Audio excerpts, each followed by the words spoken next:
Okay, I believe I am now recording. I'm not very familiar with this, so it might be a little awkward.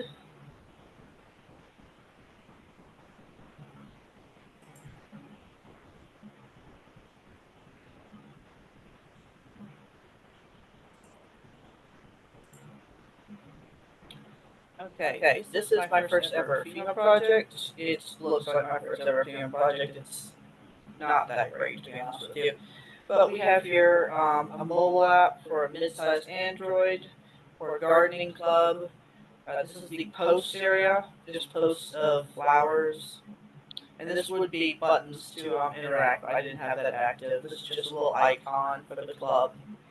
And this is a link that goes back to the home page. This should be a drop-down menu, but it's just a button that goes to a different page the way I've got set up right now.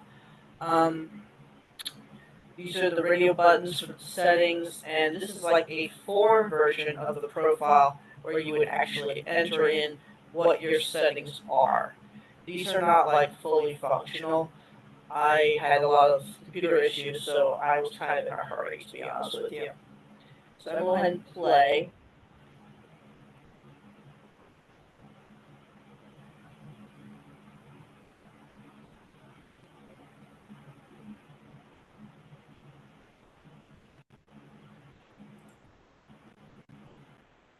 Okay, so here we have what it looks like in the phone.